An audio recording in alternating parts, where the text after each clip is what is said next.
नमस्कार। आप सभी का बहुत बहुत स्वागत करता हूं मैं, आप सभी का अपना गौरव विग। आज के इस बहुत ही अद्भुत कमाल के प्रोग्राम संतों की जीवनी और अद्भुत ध्यान, आज इसका चौथा भाग है, जिसमें एक बहुत ही उच्च संत तपस्वी जी महाराज के जीवन के साथ उनकी जीवन यात्रा में हम आगे बढ़ रहे हैं। हम समय के उस काल में जा रहे हैं जब ये सब घटित हो रहा था, और हमें इस आनंदमय यात्रा में आगे ले जा रही हैं श्रीमती राजश्री साहनी जी। मैं उनका भी आभारी हूं, आप सभी का भी आभारी हूं, और तपस्वी जी महाराज का, अनेकों एसल मास्टर्स का भी आभारी कि हमें यह अवसर दिया उनके जीवन पर बात करने के लिए, उनके जीवन के साथ जुड़ने के लिए, उनकी ऊर्जा के साथ जुड़ने के लिए। आइए एक प्रार्थना के साथ आज के सत्र को शुरू करें, और विलंब न करते हुए एक छोटी सी प्रार्थना, और फिर मैं हैंड ओवर करूंगा श्रीमती राजश्री साहनी जी को। आइए प्रार्थना करें, अपने हाथों को जोड़ें, अपने छाती के मध्य अपने हृदय चक्र तक ले आइए। प्रार्थना कीजिए परमपिता परमेश्वर से, अपने स्पिरिट गाइड गार्डियन एंजल से, गुरुदेव से, तपस्वी जी महाराज से, भगवान श्री हरि, श्री कृष्ण, गुरु नानक देव जी, जो आज जस्ट इस सोफा पर बैठते ही मुझे अपने दिव्य दर्शन दे करके उन्होंने मुझ पर ऐसी अपार कृपा की। भगवान गुरु नानक जी, हिमालय योगी, सदानंद योगी, पृथ्वी माता के साथ अपनी ऊर्जा को जोड़िए, मां गंगा के साथ अपनी ऊर्जा को जोड़िए, भगवान शिव, मां पार्वती के साथ अपनी ऊर्जा को जोड़िए, और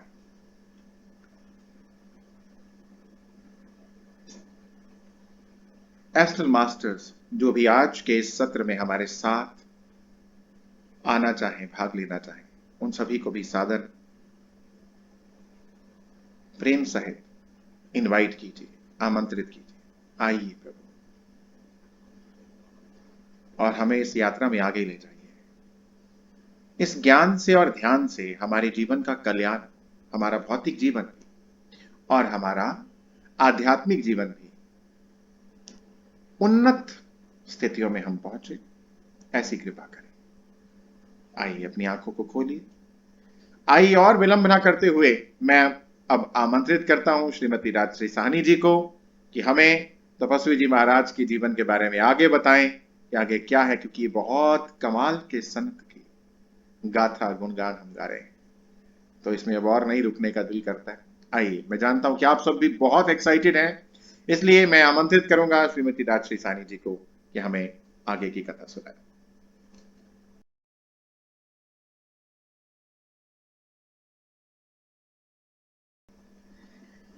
नमस्ते मित्रों, आशा करती हूँ कि आप सब कुशल मंगल होंगे। तपस्वी जी महाराज की कथा के चौथे भाग के साथ मैं फिर से आप सबके सामने उपस्थित हूँ, और हमेशा की तरह आज के इस सत्र की शुरुआत भी मैं वैदिक प्रार्थना से करूँगी। ओम अस्तो मा सद्गमे, तमसो मा ज्योतिर्गमे, मृत्योर्मा अमृत गम्यते। ईश्वर से प्रार्थना करती हूँ कि वे हम सबको पावर ऑफ मेडिटेशन सोसाइटी के माध्यम से और मिस्टर गौरव विग जी के, जो हमारे मेंटोर हैं, उनके मार्गदर्शन में हम सबको वो सत्य प्रकाश और अमृतत्व की राह दिखाएं, और हम सब तपस्वी जी महाराज के जीवन चरित्र से कुछ सकारात्मक सीख ले सकें। मित्रों, आपको याद होगा पिछले भाग में आपने सुना था तपस्वी जी महाराज कैसे 100 वर्ष की वृद्ध अवस्था में बीहड़ जंगलों और पर्वत श्रृंखलाओं को पार करते हुए परशुराम कुंड जैसे दुर्गम स्थल पर पहुंचे।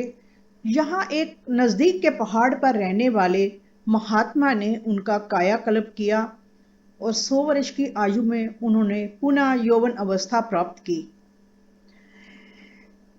जब वो फिर से बल और स्फूर्ति पा चुके, उन्होंने बर्मा यात्रा का संकल्प लिया। अरावती नदी के किनारे चलते चलते बर्मा के दूसरे बड़े शहर मांडले पहुंचे और उन्होंने 1 महीना एक बौद्ध आश्रम, जिसको पुंगीचो कहते हैं, वहां पर 1 महीने रहे वो, और उन्होंने बर्मीज भाषा सीखी। वह बर्मीज भाषा उनकी पूरी बर्मा यात्रा में बहुत काम आई। हालांकि बर्मावासी और बौद्ध भिक्षु अर्धनग्न सन्यासियों को पसंद नहीं करते थे, लेकिन विष्णुदास जी यानी तपस्वी जी महाराज बर्मीज भाषा में उनका अभिवादन करके आगे का रास्ता पूछते थे। तो वो लोग खड़े होकर उनकी दाढ़ी मूछ जटाजूट को बड़े ध्यान से और बड़े हैरानगी से देखते थे। उनका हृदय करुणा से भरपूर था और वह प्रसन्नचित्त रहते थे। जिस जिस बौद्ध आश्रम में वो ठहरते थे, वो लोग बहुत इम्प्रेस हो जाते थे और वहां दूर दूर से भी बौद्ध भिक्षु और नगरवासी उनके दर्शन करने आते थे।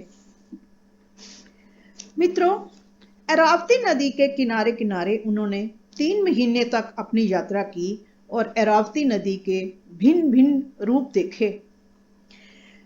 कहीं पर नदी कल कल करती हुई बह रही थी, कहीं तीव्र तरंगों के साथ शोर करती हुई, कहीं शांत मनोरम रूप में। तपस्वी जी महाराज जी जब नदी के भिन्न भिन्न रूप देखते थे, उनको लगता था ये नदी तो बिल्कुल मानव मन की तरह है। मानव मन जैसे कभी शांत, कभी धीर गंभीर, कभी चंचल गतिमान। ऐसे ही अरावती नदी के किनारे किनारे सैकड़ों मील की यात्रा करके वो आखिरकार नदी व समुद्र का संगम देखने रंगून शहर पहुंच गए और वहां पर नदी के सागर में विलीन होने का दृश्य देखकर मंत्रमुग्ध हो गए। उन्हें लगा जैसे आत्मा परमात्मा में मिलकर अपना अस्तित्व खो देती है। इसी तरह ये नदी सागर में मिलकर अपना अस्तित्व खोकर सागर ही हो रही है।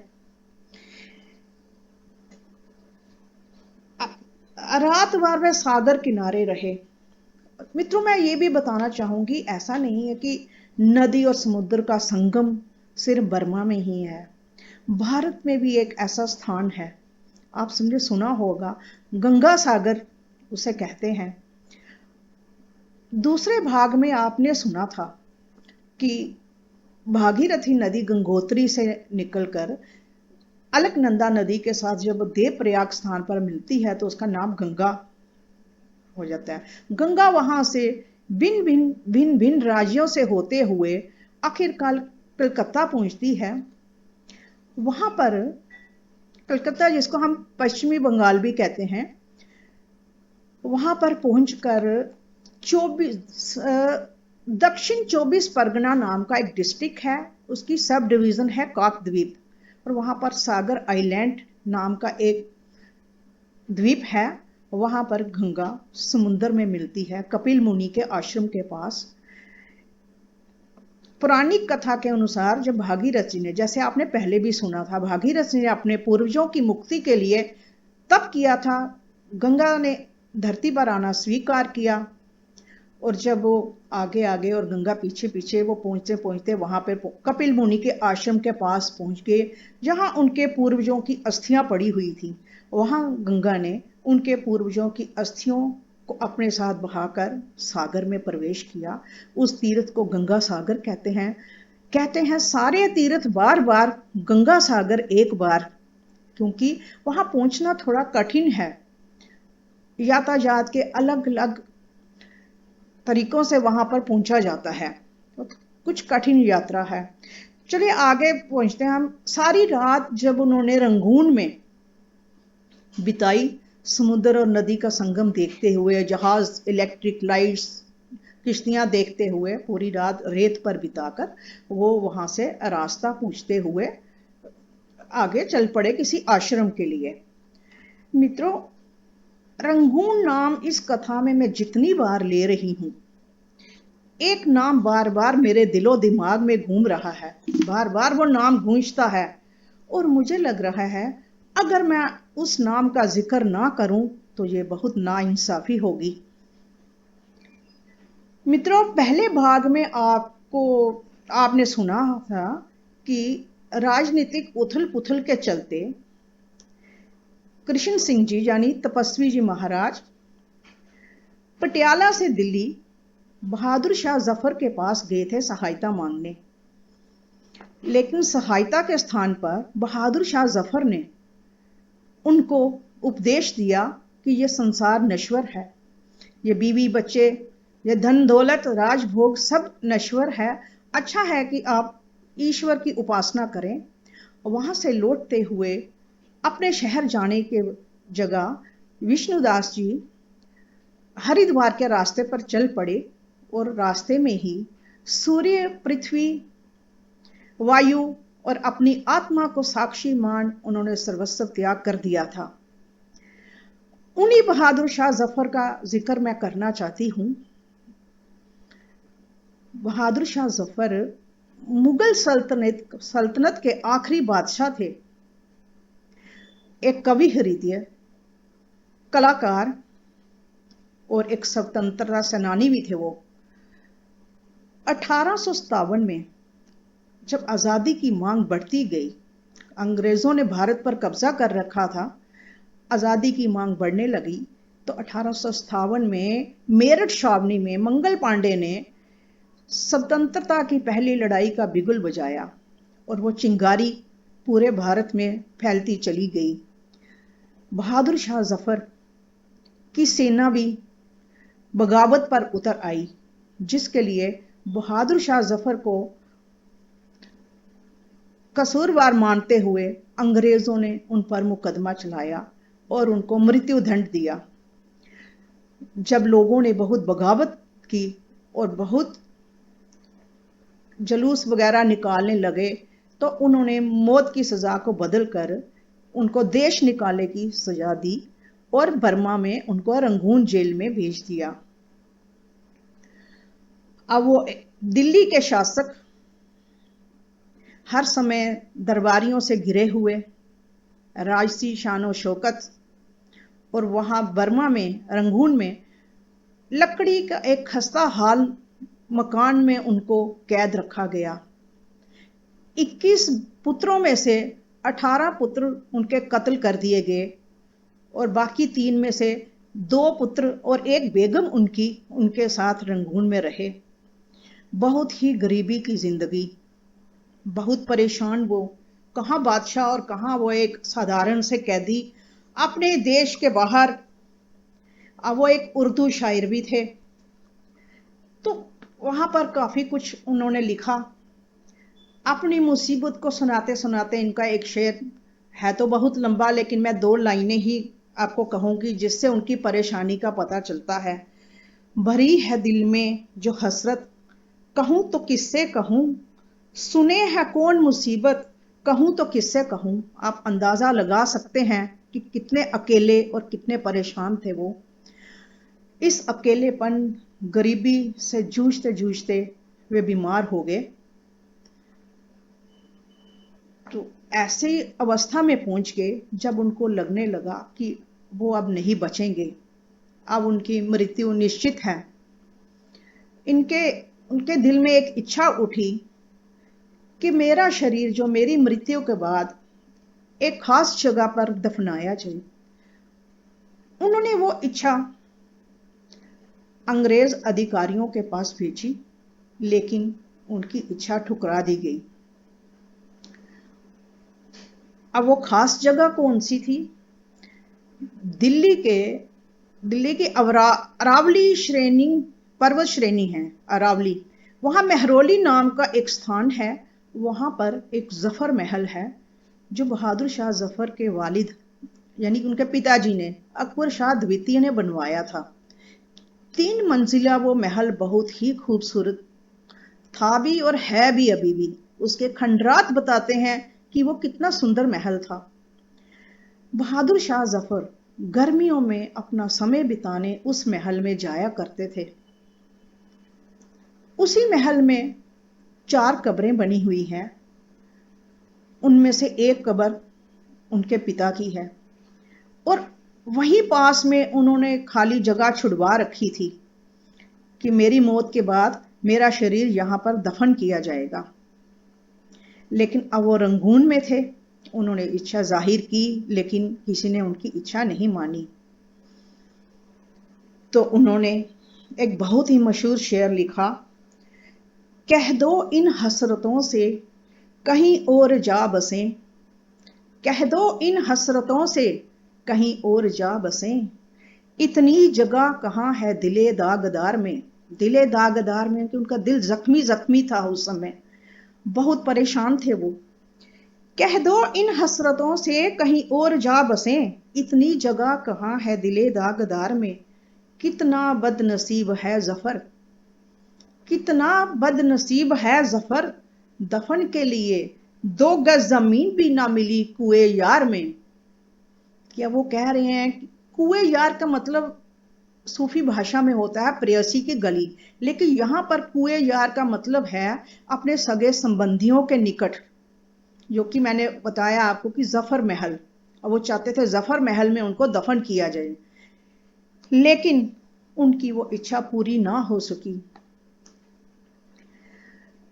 मित्रों, कहां उन्होंने तपस्वी जी महाराज यानी कृष्ण सिंह जी को संसार की नश्वरता का उपदेश दिया कि ये संसार नश्वर है, धन दौलत नश्वर है, बीवी बच्चे नश्वर हैं, लेकिन शायद उनका मन अभी इस संसार से पूरा उठा नहीं था। उनके दिल में कुछ इच्छाएं बाकी थीं। उनका उपदेश सुनने के बाद कृष्ण सिंह जी ने सर्वस्व त्याग दिया। जीवन की जो मूलभूत आवश्यकताएं होती हैं, जैसे रोटी कपड़ा मकान, सब कुछ त्याग दिया। वो बीच बीच में थोड़ा सा आहार जीने के लिए सिर्फ खाते थे। उनको रहने की कोई चिंता नहीं थी, कपड़ों की कोई चिंता नहीं थी।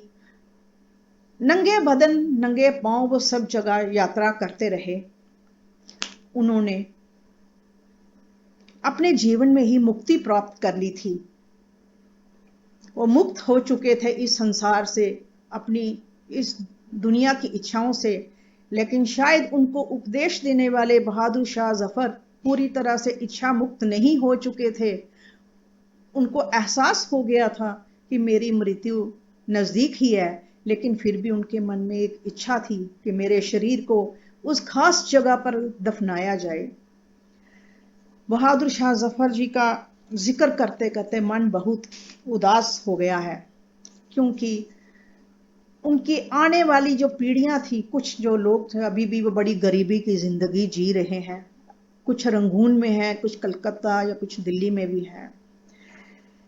चलिए, अब रंगून से आगे बढ़ते हुए विष्णुदास जी अब अगली यात्रा की तरफ चल पड़े।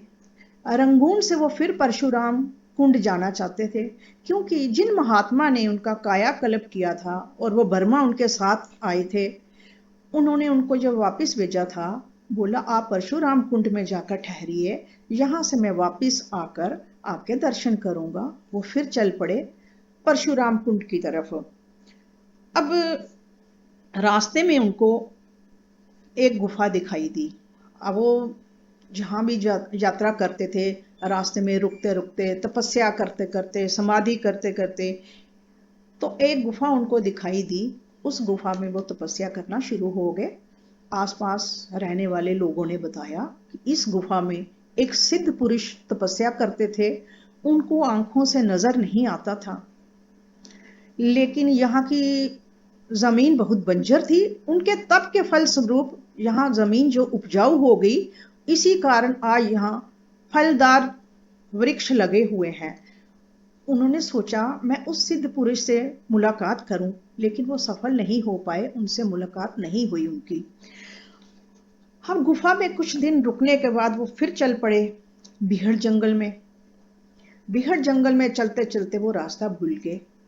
उस जंगल में एक नरभक्षी शेर रहता था। वो लोगों को मारकर उनको खा जाता था। जब वो चल रहे थे उनको नहीं मालूम था, वो शेर ने उनका पीछा करना शुरू कर दिया। एक झोंपड़ी के पास से निकलने लगे तो दो बच्चे चिल्लाते हुए आए कि महात्मा, आपके पीछे शेर आ रहा है, आप हमारी झोंपड़ी में आ जाइए। तो झट से विष्णुदास जी उनकी झोंपड़ी में घुस के बच्चों ने अंदर से कुंडी लगा ली और खिड़की से उन्होंने विष्णुदास जी को शेर दिखाया और फिर तीर कमान लेकर बाण उस शेर पर छोड़े और वो चला गया। कुछ देर में उन बच्चों के माता पिता आ गए। अब वो बच्चे बर्मीज भाषा में बोल रहे थे, विष्णुदास जी उनकी भाषा समझ रहे थे। बच्चे बड़ी हैरानगी के साथ विष्णुदास जी की दाढ़ी पर, जटाओं पर हाथ फेर रहे थे और बड़े हैरान हो रहे थे क्योंकि उन्होंने ऐसे साधु नहीं देखे थे। जब उनके माता पिता आए तो उन्होंने पूरी कहानी सुनाई। माता पिता बहुत प्रसन्न हुए और उन्होंने विष्णुदास जी को कुछ दिन वहां उनकी झोंपड़ी में रुकने का आग्रह किया, जिसे विष्णुदास जी ने मान लिया। उन्होंने विष्णुदास जी को एक चबूतरे पर बिठाया, उनके चरणों में पुष्प अर्पण किए, उनको टीका लगाया, कपूर अगरबत्ती से उनकी पूजा अर्चना की और कुछ फल उनको भेंट किए। वो ऐसे व्यवहार कर रहे थे जैसे मानो साक्षात बुद्ध उनकी झोंपड़ी में आ गए हों। विष्णुदास जी उनकी श्रद्धा देखकर बहुत प्रसन्न हुए। एक हफ्ता वहां ठहरने के बाद वो फिर वहां से चल पड़े। चलते चलते वो एक ग्राम में पहुंचे तो ग्रामवासियों ने उनसे प्रार्थना की कि यहाँ पहाड़ी पर एक साधु रहता है जो कभी कभी शेर का रूप धारण करके इंसानों को मारकर खा जाता है। पिछले भाग में भी आपने एक ऐसे ही साधु का जिक्र सुना था जो शेर का रूप धारण करता था। एक बार फिर ऐसे साधु से मुलाकात उनकी हुई।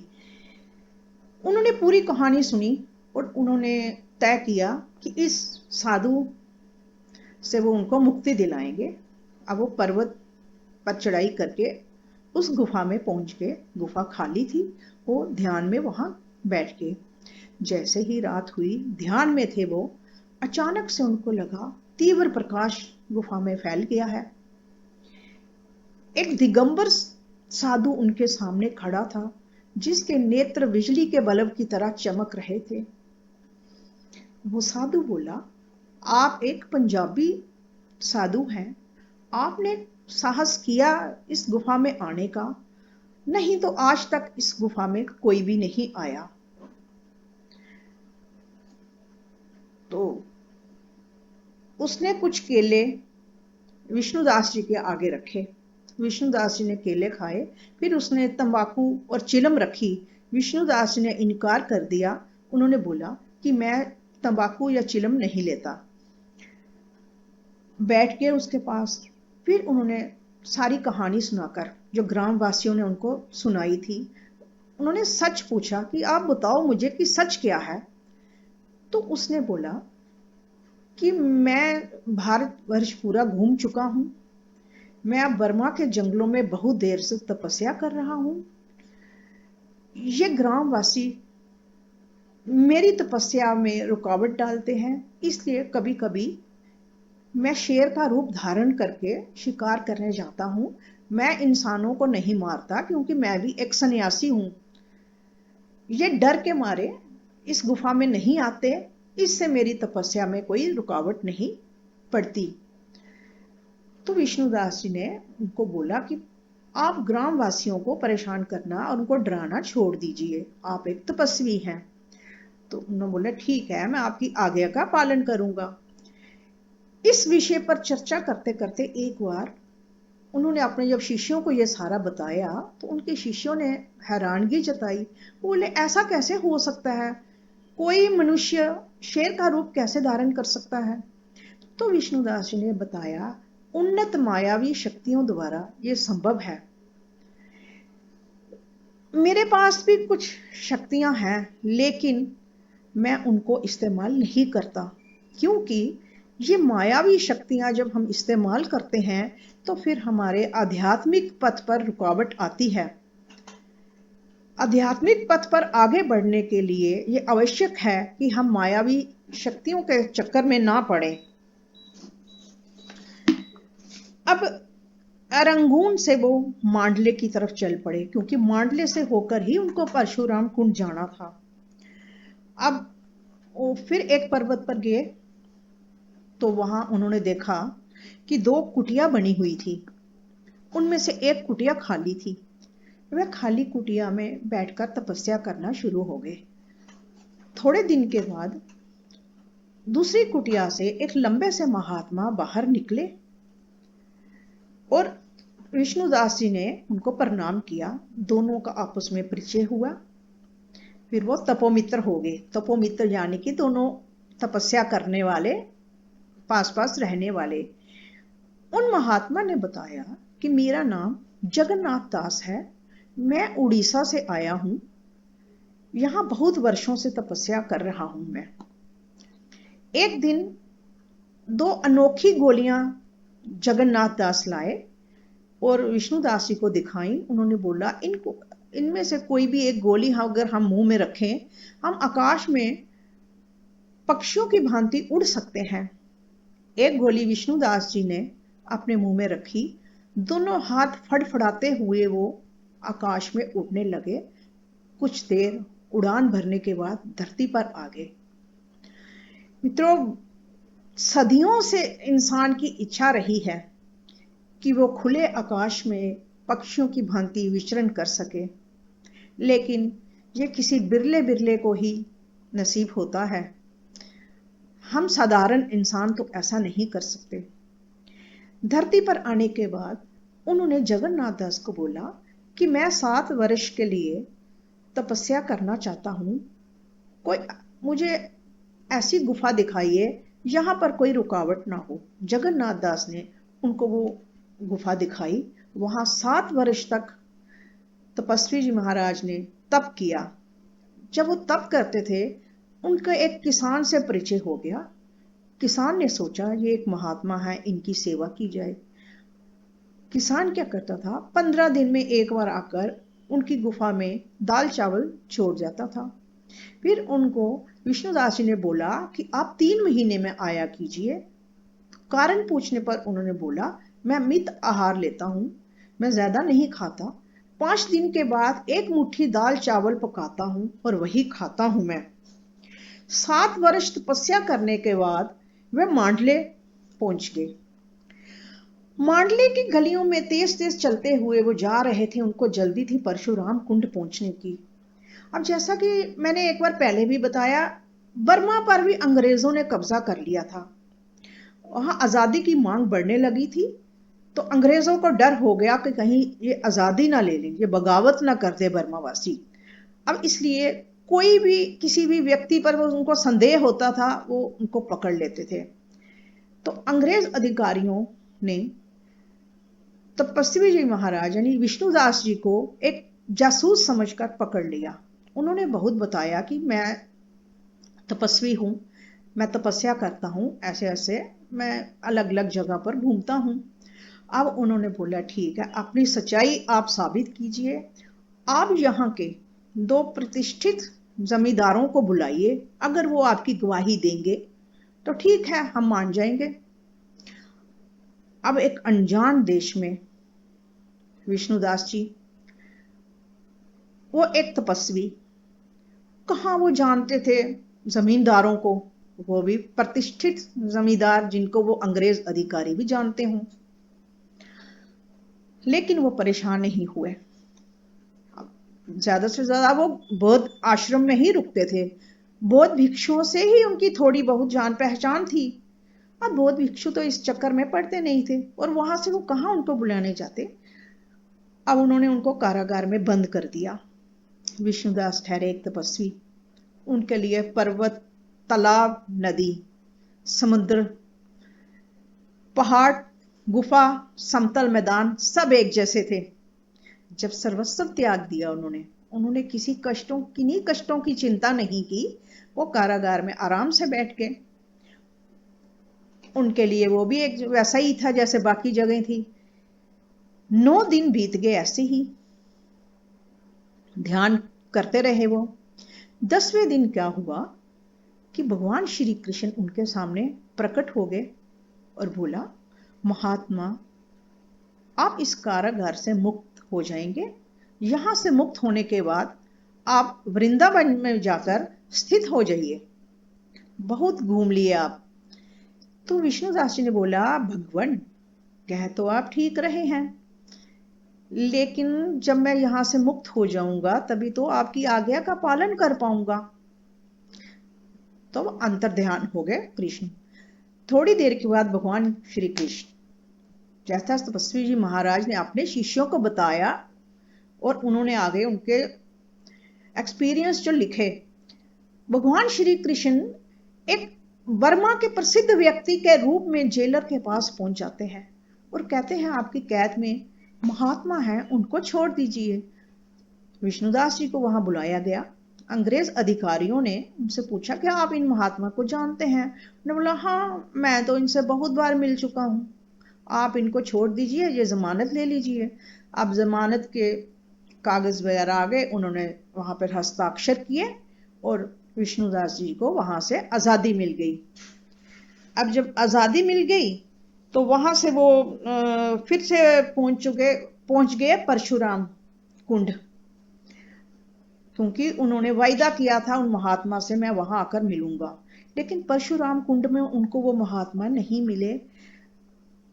दो में से एक कुटिया ढह चुकी थी। एक कुटिया वो थी पहले से बनी हुई, दूसरी उनकी कायाकल्प चिकित्सा के लिए जो बनाई गई थी। एक कुटिया ढह चुकी थी, दूसरी कुटिया में उन्होंने रहना शुरू कर दिया, वहीं पर रहकर तपस्या शुरू कर दी। एक दिन क्या हुआ कि सपने में गुरु नानक देव जी आए। वो मौन थे, बोले कुछ नहीं। गुरु नानक देव जी किसी परिचय के मोहताज नहीं हैं, से आप सब जानते हैं। वो सिखों के प्रथम गुरु थे। और जब कृष्ण सिंह जी यानी तपस्वी जी महाराज जी का जन्म हुआ था, उस समय पंजाब में सिख धर्म का बोलबाला था।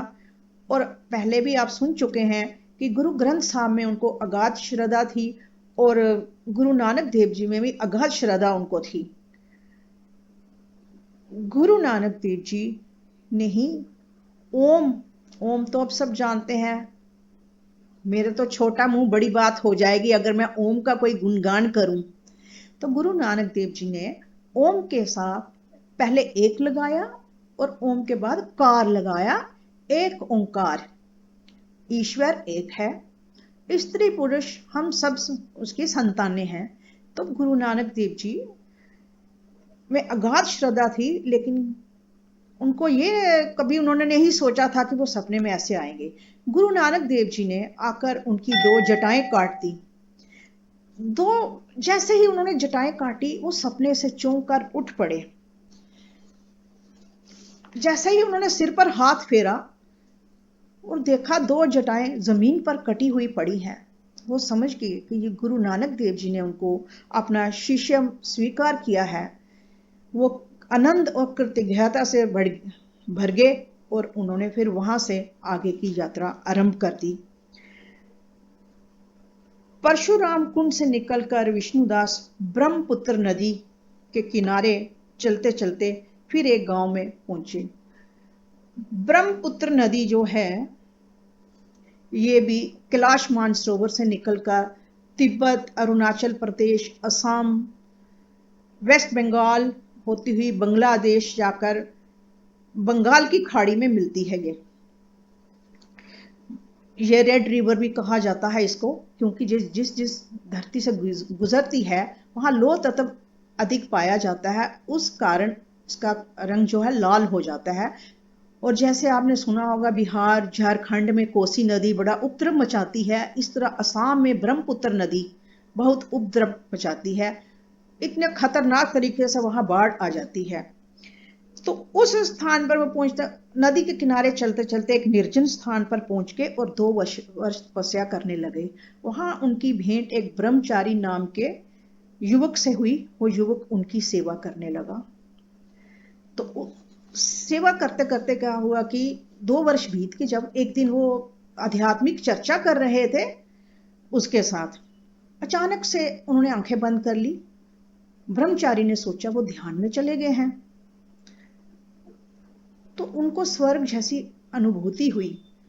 उन्होंने देखा सामने एक दिव्य रथ खड़ा है, 2 देवदूत उतरे और बोला, प्रभु ने आपको बुलाया है, चलिए। और विष्णुदास जी उनके साथ चल पड़े।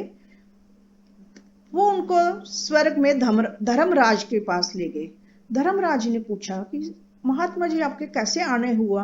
उन्होंने बोला कि आपके दूत लाए हैं मुझे यहाँ। तो उन्होंने दूतों को बोला, आप गलत व्यक्ति को ले आए हैं, इनको लाने को नहीं बोला था। अब ये आ ही गए हैं तो इनको स्वर्ग के दर्शन करवा दीजिए। धर्मराज जी ने बोला कि जहाँ कुछ पुण्य आत्माएं होती हैं, जब उनके पुण्य समाप्त हो जाते हैं वो फिर से धरती पर चली जाती हैं। ऐसे ही नरक में कुछ पाप आत्माएं होती हैं जो अपने पाप कर्मों की सीख लेकर आगे के जीवन के लिए मार्गदर्शन लेकर फिर धरती पर चली जाती हैं। इसलिए कुछ भी यहाँ शाश्वत नहीं है, सबको वापस धरती पर जाना ही है। तो आप जाइए। दूत उनको गुफा के बाहर छोड़ दिए। जब वो अंदर पहुंचे तो अब उनका प्रवेश जो अपने शरीर में ऑटोमेटिकली हो गया। आंखें खोली, शरीर को हिलाया, देखा ब्रह्मचारी नाम का वो युवक रो रहा था। उसने बोला रोते रोते कि मैं जब आपसे बातें कर रहा था आपने आंखें बंद की और आप लुढ़क गए। मैंने आपकी नाड़ी चेक की, आपकी नाड़ी रुक चुकी थी, आपका शरीर ठंडा पड़ चुका था और मैंने समझा आपकी मृत्यु हो गई है। मैंने तो दाह संस्कार का प्रबंध भी कर दिया है। आपका शरीर भारी था जिसके कारण मैं नहीं उठा पाया। मैं प्रतीक्षा कर रहा था कि कोई और आए जिसकी सहायता से मैं दाह संस्कार कर पाऊं। अच्छा हुआ कि मुझे थोड़ी देर हो गई, नहीं तो मैं दाह संस्कार कर बैठता आपका। फिर विष्णुदास जी ने उसको सारी बातें बताई तो बहुत वो हैरान हो गया। अब विष्णु दास जी उसके साथ समय बिता रहे थे।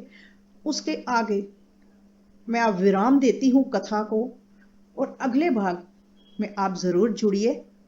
देखें कैसे विष्णुदास ने 115 साल की उम्र में नवकंठा सिद्धि प्राप्त की। वो कैसे दार्जिलिंग पहुंचे। 3 वर्ष तक उन्होंने एक पैर पर खड़े होकर तपस्या की और उनका तप भंग किया। फिर से श्री कृष्ण ने आकर जिन्होंने उनको वृंदावन जाने को बोला और वो खड़ी तपस्या करते करते 24 वर्ष में वृंदावन पहुंचे। एक हाथ खड़ा करके वो तपस्या करते रहे और फिर रास्ते में ढाका होते हुए कलकत्ता पहुंचे। कलकत्ता में उन्होंने रामकृष्ण परमहंस महाराज के दर्शन किए जो कि दक्षिणेश्वर मंदिर में रहते थे कलकत्ता में। वहां से होते हुए वो आगे जंगलों में पहुंचे और कैसे भगवान शिव ने उनको अपने दर्शन दिए। अब मैं हैंड ओवर करती हूं गौरव जी को।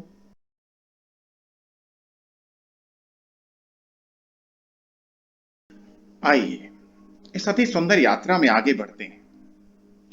आज का सेशन शुरू करते ही मुझे नहीं पता था कि आज की कहानी में इस यात्रा में हम कहां जाएंगे। शुरुआत में ही गुरु नानक देव जी ने अपने ऐसे दिव्य दर्शन देकर के मुझे धन्य कर दिया और हम सभी को अनेकों अनेक आशीर्वाद दिए। आइए आज ध्यान में भी हम आगे बढ़ें। ज्ञान ध्यान की जो वर्षा हो रही है उसे समेटें, अपने शरीर के एक एक कण एक एक कोशिका में उस आनंद को भर लें। आंखें बंद, मन अपनी श्वासों के साथ जोड़िए। ध्यान को अपनी आती और जाती हुई श्वास के साथ जोड़िए।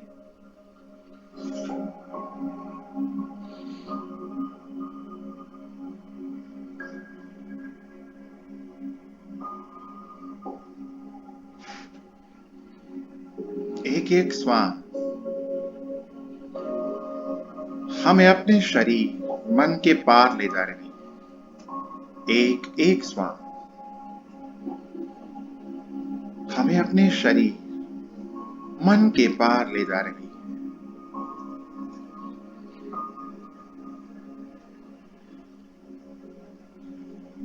एक एक श्वास, एक एक श्वास को देखते जाइए। अपने ध्यान को अपने माथे के बिल्कुल मध्य में, अपने आईब्रोज के सेंटर में, अपने आज्ञा चक्र पर ले आइए।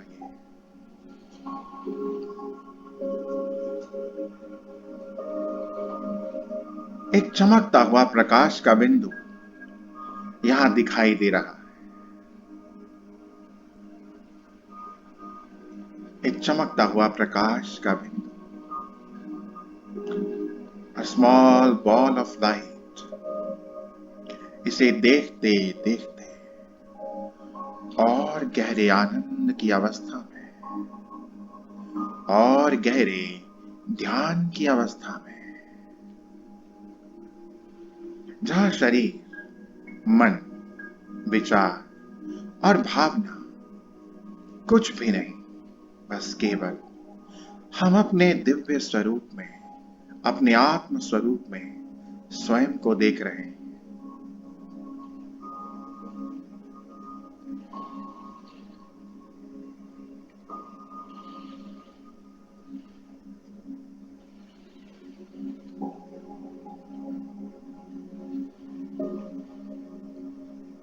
अपने इस आज्ञा चक्र में और अंदर की तरफ जाइए और भीतर अपने माथे से 4 इंच और अंदर, जहां पर एक प्रकाश की ज्योति जल रही है, नीला प्रकाश ज्योति के रूप में विराजित है।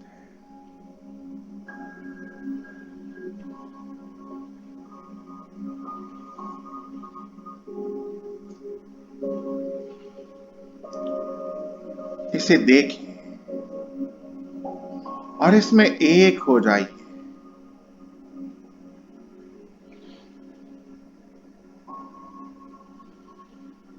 आप इसी बिंदु में, इसी प्रकाश में मर्ज हो जाइए।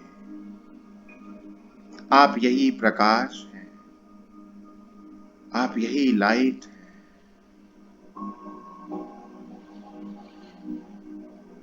Meditate on this light.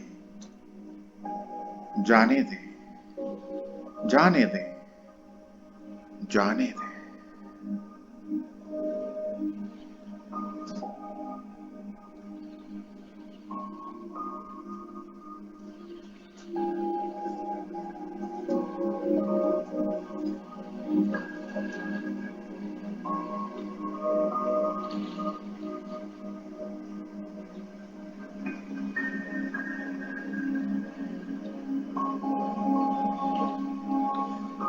अपने आप को अनेकों दिव्य शक्तियों के ऊर्जा के साथ जुड़ा हुआ अनुभव कीजिए। गुरु नानक देव जी, भगवान श्री कृष्ण,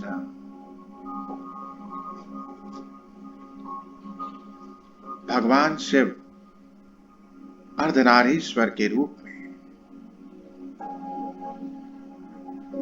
अपने गुरु, इष्ट, गार्डियन एंजल्स, स्पिरिट गाइड और उच्च लोकों की दिव्य शक्तियों की ऊर्जा के साथ अपने आप को जुड़ा हुआ पाइए। अपने आप को जुड़ा हुआ पाइए प्यारी आत्मा।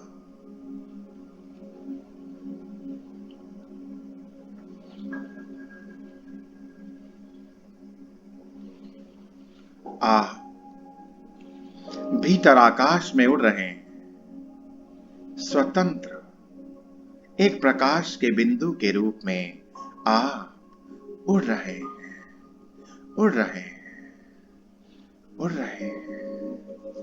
हर चिंता, हर परेशानी, हर पीड़ा, हर दुख से मुक्त। कोई दुख और सुख इस आत्मा को बांध नहीं सकता। इन सब से मुक्त इस भीतर आकाश में उड़ रहे हैं।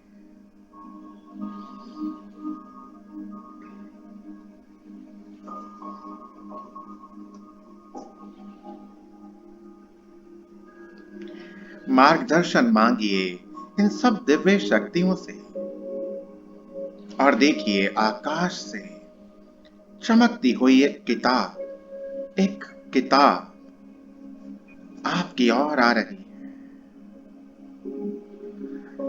प्रकाश ही प्रकाश है। इस बुक को, इस किताब को अपनी ओर आने दीजिए। इस किताब के पन्ने अपने आप आगे पीछे हो रहे हैं और देखिए आपके लिए जो दिव्य मार्गदर्शन है, जो ये सभी दिव्य शक्तियां आपको डिवाइन गाइडेंस देना चाहती हैं, ये किताब का वही पन्ना आपके सामने खुलेगा। आप देख पा रहे हैं तो बहुत अच्छे, यदि देख नहीं पा रहे तब भी जो इंट्यूशन, जो भाव मन में आ रहा है, उसको स्वीकार कीजिए प्यारी आत्माओं, उसको स्वीकार कीजिए। वो दिव्य गाइडेंस है, दिव्य मार्गदर्शन है। इस किताब के एक पन्ने पर किताब को रुकता हुआ देखिए, उस पन्ने को पढ़ने का प्रयास कीजिए।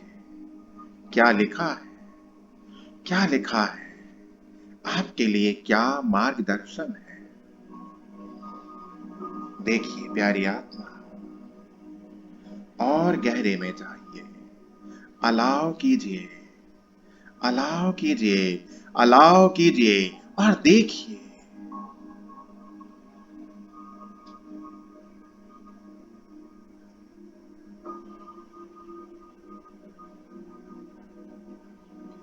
आपको आपके जीवन में आपके कष्टों से, पीड़ा से, दुख से मुक्त होने के लिए क्या मार्गदर्शन मिल रहा है,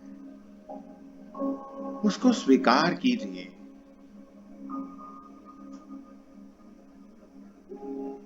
ध्यान से देखिए, ध्यान से जानिए।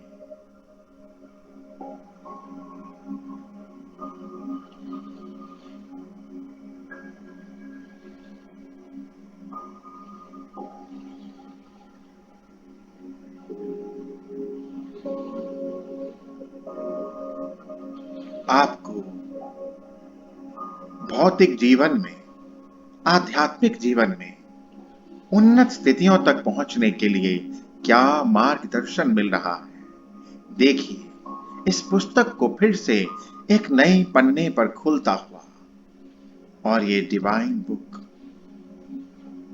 पर क्या लिखा पा रहे हैं, देखिए, पढ़ने का प्रयास कीजिए।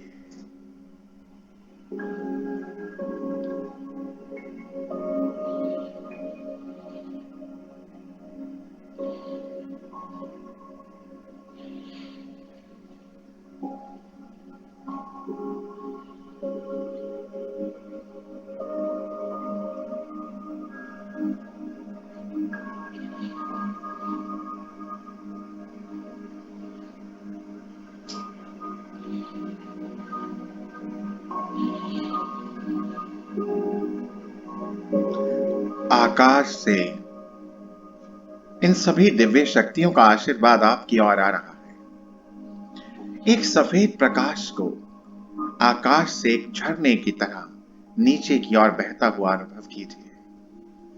आप अपने शरीर में, अपने ब्रह्मरंध्र से, सिर के मध्य से इस प्रकाश को आपके पूरे शरीर में भरता हुआ अनुभव कीजिए। अनुभव कीजिए ये प्रकाश आपके पूरे शरीर में, आपके शरीर के एक एक कोने में, एक एक कण कोशिका में, एक एक सेल में भर रहा है। अनुभव कीजिए।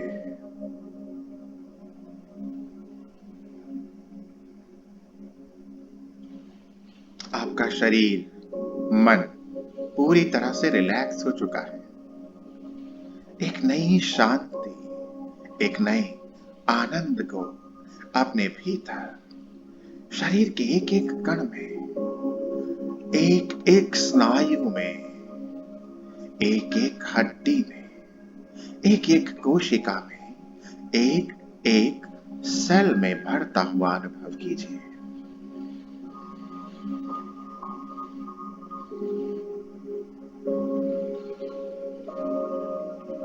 प्यारी आत्मा, हमारे प्यारे तपस्वी जी महाराज, उनकी ऊर्जा से जुड़िए और देखिए कितने दिव्य आशीर्वाद दे रहे हैं। इन सभी दिव्य शक्तियों से एक ही चीज मांगे, अपने जैसे भक्ति, ईश्वर प्रेम, ज्ञान और ध्यान।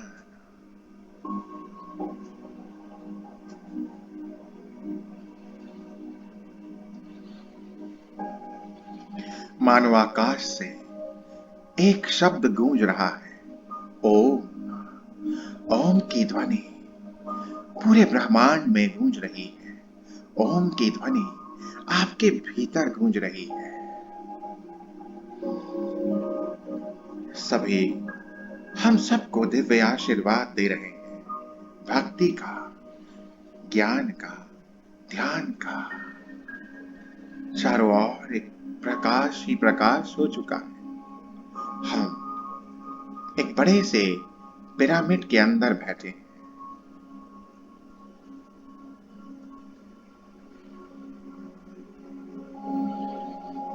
भगवान कृष्ण के दर्शन करें, धन्यवाद करें। गुरु नानक जी के दर्शन करें, धन्यवाद करें। भगवान शिव, मां आदि पराशक्ति के दर्शन करें, धन्यवाद करें।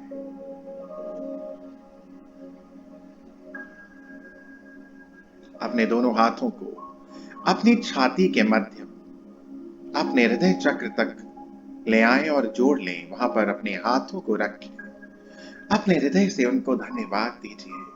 धन्यवाद, धन्यवाद, धन्यवाद। हमेशा ऐसे ही हमें दिव्य मार्गदर्शन, सहायता, दिव्य प्रेम और सुरक्षा देते रहे। लंबी गहरी श्वास भरें और छोड़ें।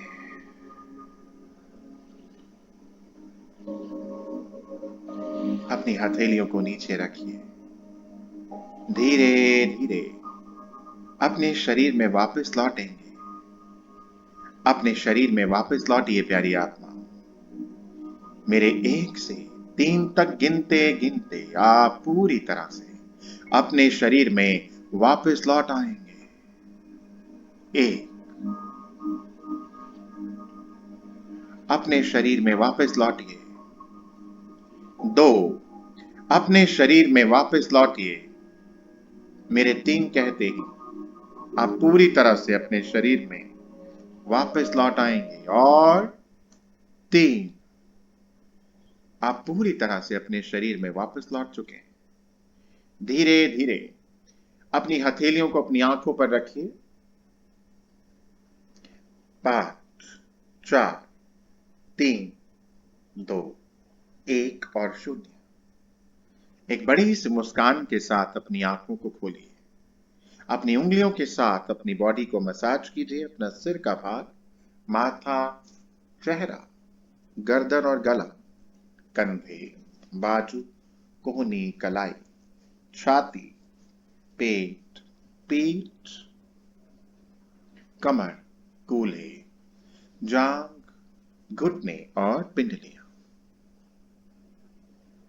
अभी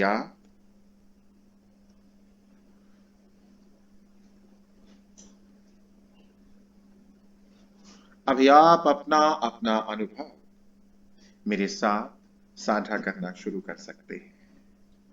अनम्यूट करते जाइए और अपने अपने अनुभव को साझा कीजिए। एक बहुत ही अद्भुत, प्यारे, आनंद, शांति, शक्ति से भरे हुए ध्यान की आप सबको बहुत बहुत बधाई। जी बताइए। नमस्कार सर। नमस्कार जी, नमस्कार।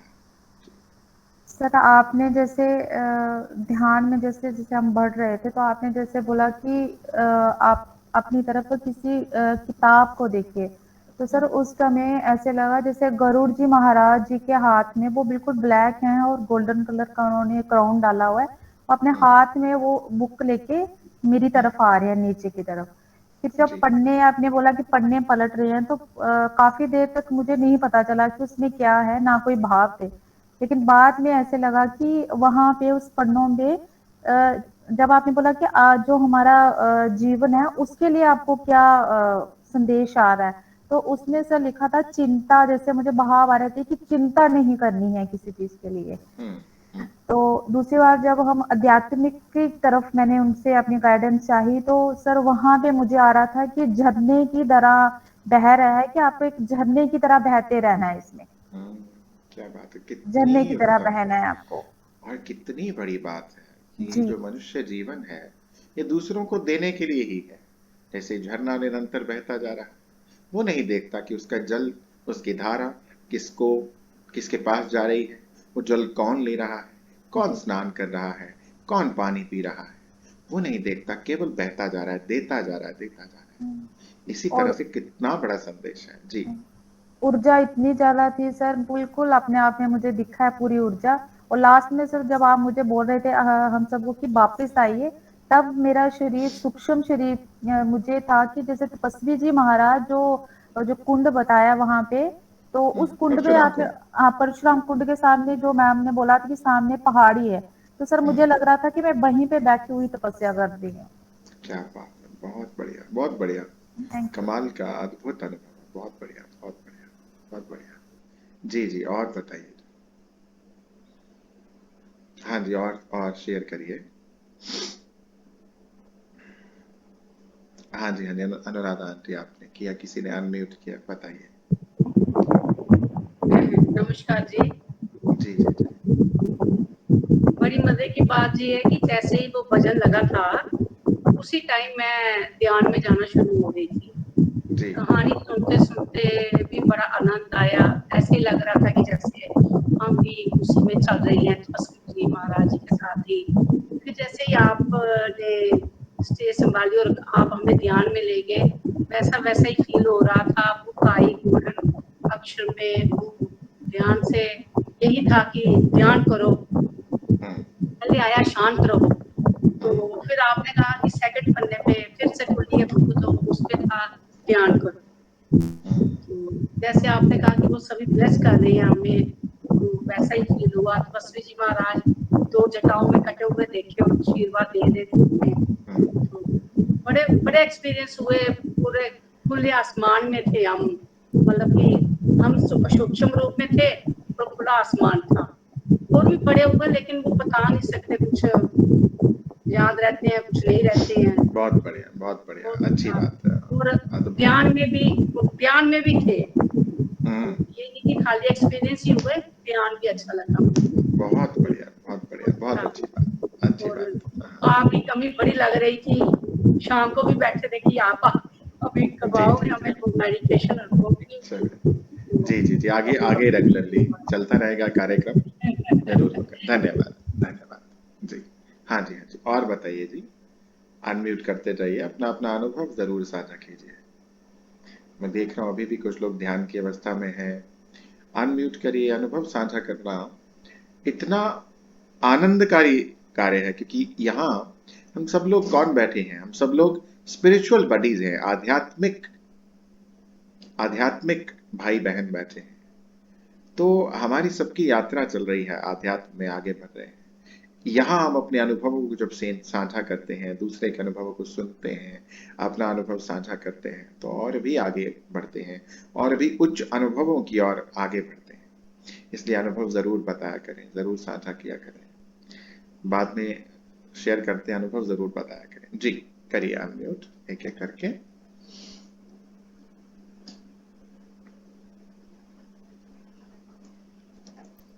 नमस्कार जी। आपका नमस्कार। वेलकम। आप हमें आज फिर वैसे भी हम आपके दर्शन करते थे, पूजा के वक्त दर्शन करते थे, पर आज बहुत अच्छा लगा, आज आप आगे हैं। मगर मुझे तो सिर्फ मुझे लास्ट में लगा सफेद, जब आपने कहा सफेद झरना आ रहा है, वो मुझे दिखा, और इसका मतलब मेरे को और कुछ भी नहीं दिखा। कोई बात नहीं, दिखना धन्यवाद। दिखना या नहीं दिखना वो एक एक पैरामीटर है, बाकी कितने सारे और हैं, क्योंकि आप बैठे हैं इस समय जो ये जो सत्र हो रहा है, ये जो यात्रा हो रही है, ये केवल एक क्लास नहीं है, ये केवल एक चर्चा नहीं है, हम कोई परियों की कहानी नहीं सुना रहे, ये एक ऊर्जा है, ये हम समय में यात्रा कर रहे हैं। जब कथा सुनाई जा रही थी तपस्वी जी महाराज के जीवन की यात्रा में हम सब सफर कर रहे थे, तो हम समय के अंदर पीछे और आगे जा रहे थे, हम समय में काल में पीछे जा रहे थे, उस समय की ऊर्जा के साथ जुड़ रहे थे, इसलिए अपने आप में अनेकों आशीर्वाद। जब भगवान कृष्ण ने दर्शन दिए तो केवल उनको नहीं दिए, हमें भी दिए, हम भी उनकी ऊर्जा से जुड़े। गुरु नानक देव जी जब आए, उनकी ऊर्जा से वही नहीं जुड़े, हम भी जुड़े। इसीलिए जो आप जुड़े, अपने अनेकों लाभ पा लिए। ज्ञान तो बहुत अच्छा लगा, ज्ञान बहुत अच्छा लगा मेरा, उसमें ये नहीं, इतने दिनों के बहुत बहुत धन्यवाद आपका सर, धन्यवाद। धन्यवाद। और बताइए जी, और बताइए।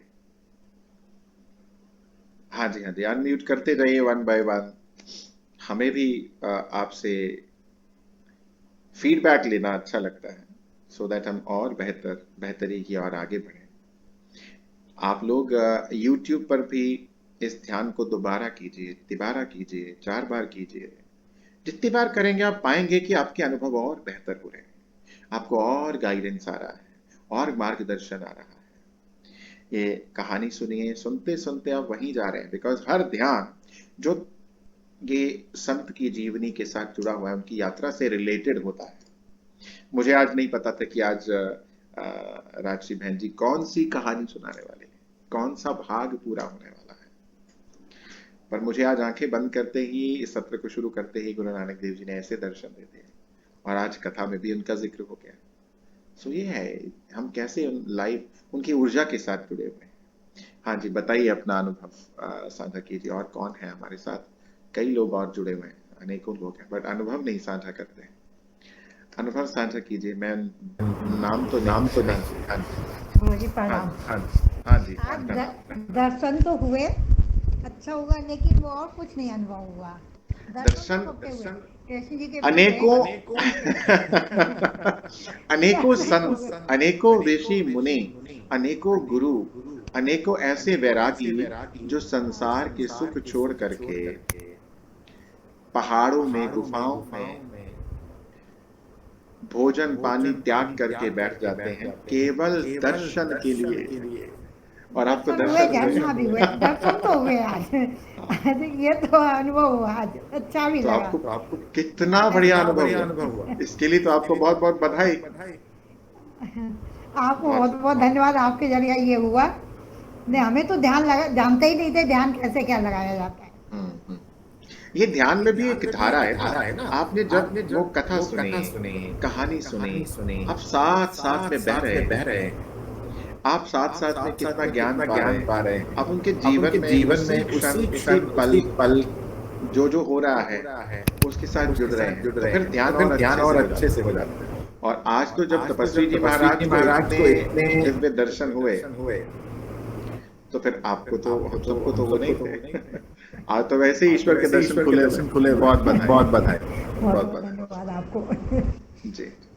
और बताइए जी, और अनुभव बताइए, संकोच ना करिए जी। गौरव जी, एक बार कथा सुनते सुनते मन में चाहत उठी, हम भी कभी कुटिया में जाके तपस्या करें, वो कब हमें मौका मिलेगा?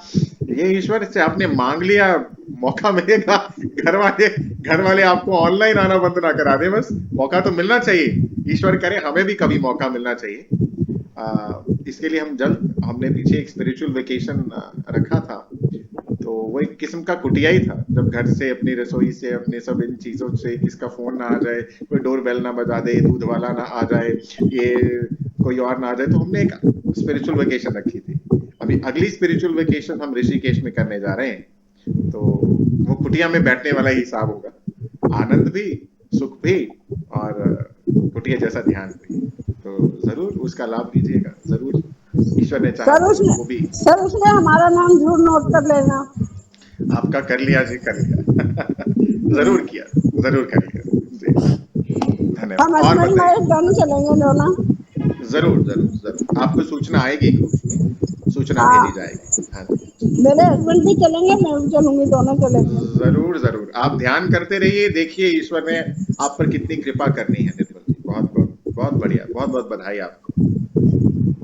म्यूट कर दीजिए अनुराधा जी। तो जी जी, और बताइए, किसी को और शेयर करना है कुछ? और किसी को शेयर करना है कुछ? हो गया, हो गया। चलिए, आज के इस सत्र को हम यहीं समाप्त करते हैं।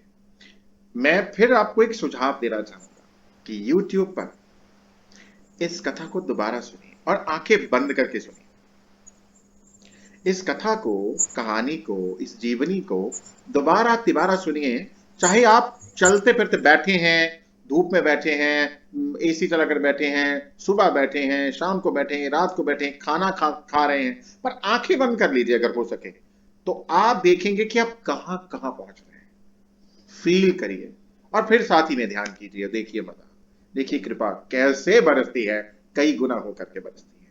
मैं आप सभी का, हाँ जी, और किसी को कुछ शेयर करना? हाँ जी, बोलिए। मैं दादा, हम कुछ आपको कह बहुत मिस कर रहे थे दोनों। हाँ जी जी जी, मैं भी मिस कर रहा था जी आप सभी को। जी जी जी, हाँ जी अरुणा जी, आप कुछ कह रहे हैं?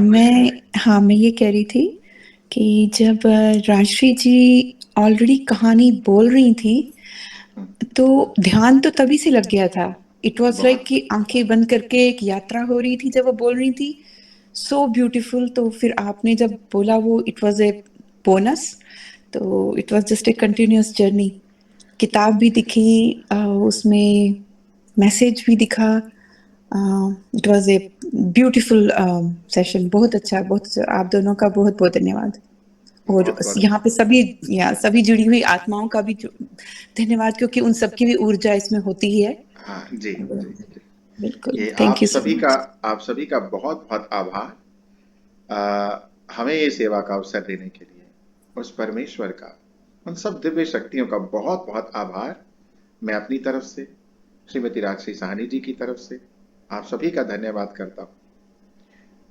उस परमेश्वर का धन्यवाद करता हूँ, तपस्वी जी महाराज का धन्यवाद करता हूँ, एस्ट्रल मास्टर्स दिव्य शक्तियों का धन्यवाद करता हूँ हमें चुनने के लिए। आप सभी का बहुत बहुत आभार, हमें सेवा का यह अवसर देने के लिए। ऐसे ही हमारे साथ जुड़े रहें, औरों को भी प्रेरित करें, औरों को भी जोड़ें। हम अनेकों चीजें, मोबाइल फोन पकड़ते हैं तो कई कई एक्टर एक्ट्रेसेस की कहानियां, उनकी जीवनी, किसने साड़ी पहनी, कितने महंगा लहंगा पहना, किसने कौन सी गाड़ी ली, और बस उसके ऊपर आगे बढ़ते जाते हैं, एक के बाद दूसरी तीसरी अपने आप आते जाते हैं। असली हीरो तो यही संत है। क्यों ना इनकी जीवनी बार बार सुने, क्यों ना इनकी जीवनी अपने परिवार वालों को, अपने बच्चों को भी दे। क्योंकि इनके इनके कुछ संस्कार अपने बच्चों में, अपने बहन भाइयों में, अपने अड़ोस पड़ोस में भी कुछ संस्कार, कुछ अंश यहां से उनके जीवन में भी भर दें। इसलिए हम इसको YouTube पर भी डालते हैं, ताकि ये आने वाले समय में भी हमेशा जीवित रहे और अनेकों लोगों को इसका लाभ होता रहे। आप सभी का बहुत बहुत धन्यवाद। Thank you very much. धन्यवाद।